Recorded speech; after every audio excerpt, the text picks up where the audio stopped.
Yun, magandang araw mga Katongs TV. Magandang araw po. May bagyo. Pero ito, nagpapatubig tayo. Ala, hindi aabot kasi mga Katongs eh. Kapos na sa tubig to eh. Kaya sayang.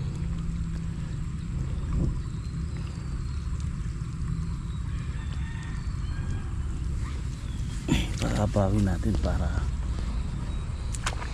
ano yung sa ampalaya umano sa puno, tapos bubudburan ko ng pataba. Yun, tayo ng bunga sa taas mga Katongs. Yun, sana hindi maapektuhan tayo ng bagyo. Sa kuwan pa naman dati ngayon, linggo, hapon, bukas.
Ay, iya mga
yan mga Katongs, tapos ko na nga pong patabaan tong ampalaya. So ayan, tapos ko na rin pagtubigan. Yung isang butas lang naman po ito, kabila nasisip-sip yung ugat niyan eh. Tapos diyan na lang din binusan ng pataba. At ayan, si Bato tinatapos yung grass cutterin doon sa talong para pag umulan at sasabayan namin ng budbud ng pataba.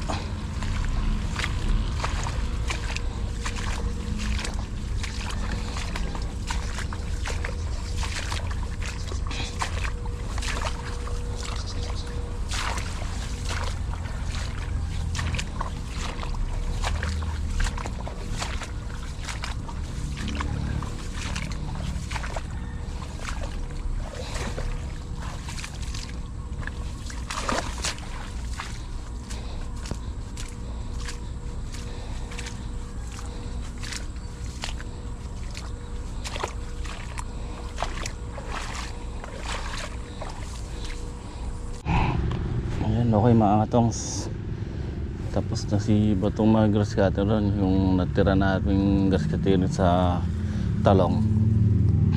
Kaso tapos na rin magpatubig dito sa sa palay at saka magpataba. Tatapusin naman namin tong taliin sa sa sili. Ay.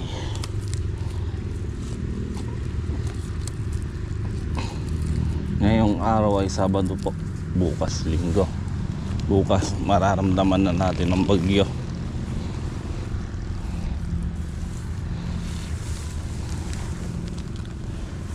Mararamdaman na natin ang bagyo. Sana po ay pag naman ganong ilakas.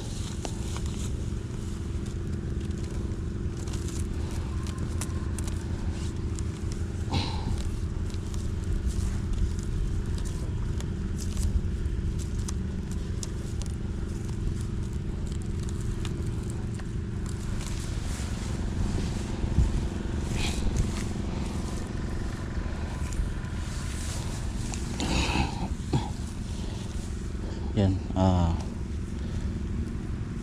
nakita nyo po, masukal pa yung sili natin. Ang sabi ko nga,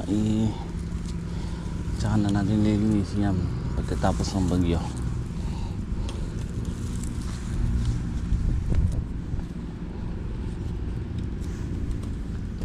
Katirin lang namin yun, hindi ba to isang araw. So makakatulong kasi yan pagkuhan ng tubig para hindi gano'ng matigmak yung puno.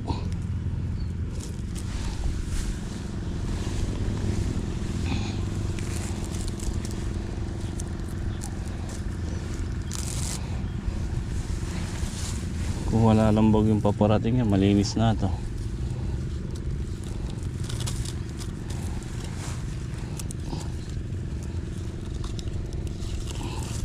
Kasi yung ginagawa namin nito, hindi naman talaga napanglagay ito eh. So sisave lang natin.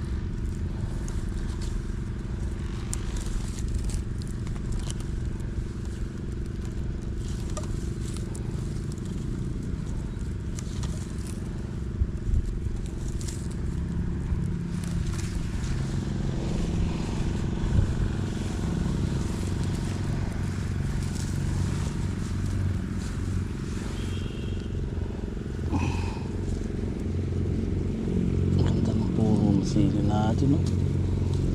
Kinis. Ayan, iba tumama.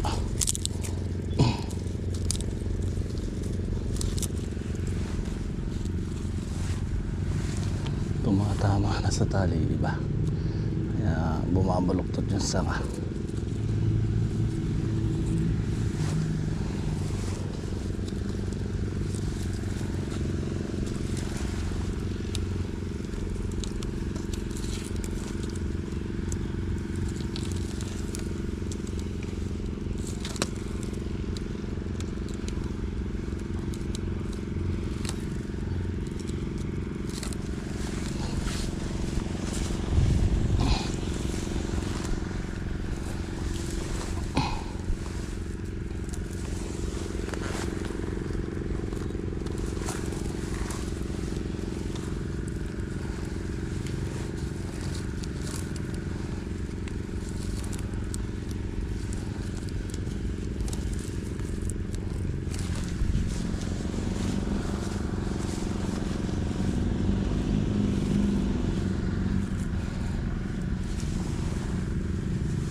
So ayan, papataba nga po kami dito sa sili ngayon.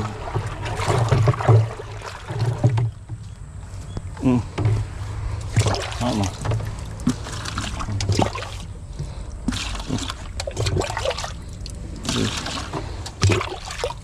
Oo. Ayan. 6 7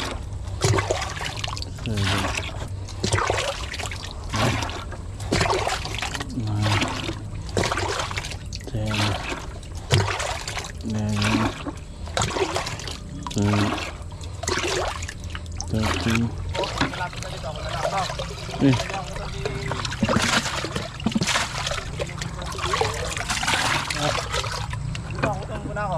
Tag, dito sa kabila. Dito dyan. Isang bit-bit ka lang dito, tato.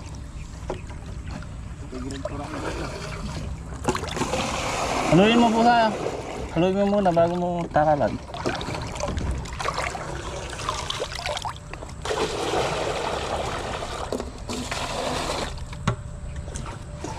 So yan nga po mga katongs, papatawa kami rito. Ito yung panigang. So kasama natin si Pusa, si Garfield at saka si Ricky, si Greg, si Bato. Si Ricky at si Greg ang nagdidilig, si Bato at saka si Garfield ang naghahakot. Tayo taga takal ng pataba. Yan, gamit natin dito mga katong triple 14. Yara, ay kuan, Atlas.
So ayan mga katong, sa uwi nga kami ni Pusa ngayon, tsaka si Bato. Pinilit na namin yariin tong patabaan na ito. Ilat. Pinilit na namin yariin patabain dito para wala nang gawin sila Grebo mapahinga. Bukas linggo nga po. So sabi ko, pulakin lang nila yung mga sangang mangga doon sa likod ng kubo para at least hindi sila nangangamba. Putulin na nila yon. Tapos wag sila matutulog ng malakas ang ulan. Bukas ng gabi ang kwan dito ang mararamdaman. Yan. Yan na yung tulog.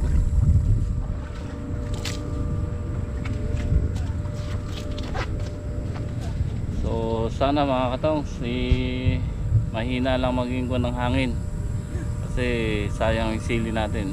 Ito talagang dito na sana tayo makakabawi. Kaya lang 50-50 tayo dito. So sana hindi ganong maapektuhan dito sa tubig. Ala naman nung magiging kwan niya sa tubig ang kwan natin sa hangin. Kasi hindi naman babaha dito, hindi naman makukuha yung tubig. Sa hangin lang tayo natatakot.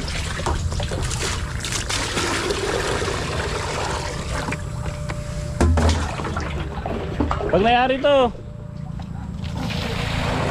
bukas nyo diligan yung dalawang tabling dala. Wala na ba? Ayun, meron pa. Bukas na, gagawin kami. Na! Yan na lang. Ha? Ano yun? Matanda rin ba sa'yo, Greg? Ha? Ayayin mo po yan. Dari nga yun. Baka mula na yung mawala pa yung rumbo. Tumba na lang sa akin Dalawang sagay ito.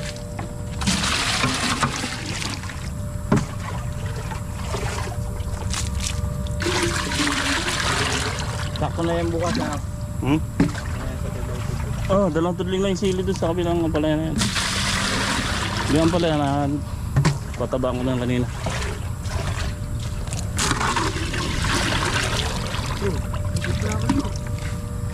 Pagtakal mo. May pantakal mo yan. Tama dito.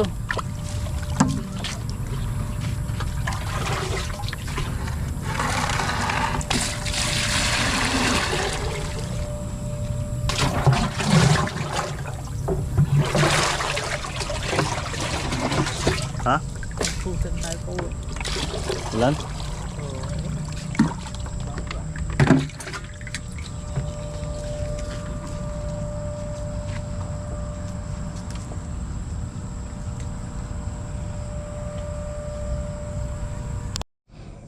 Yun mga katongs, nandito na nga po kami sa Gapan. Nakauwi na kami ni Bato. At yan, gabi na nga po. So sa ngayon wala pang ulan. Bukas pa lang siguro mararamdaman dito. So makapag-prepare pa tayo, makapag-handa pa tayo dito sa gagawin natin, sa mga kailangan natin ayusin. So yan, papahinga na muna tayo mga katongs at bukas na lang. Maraming salamat po sa walang sawa kong suporta nyo sa amin. At God bless po sa inyong lahat. Ingat po tayo palagi. Yan.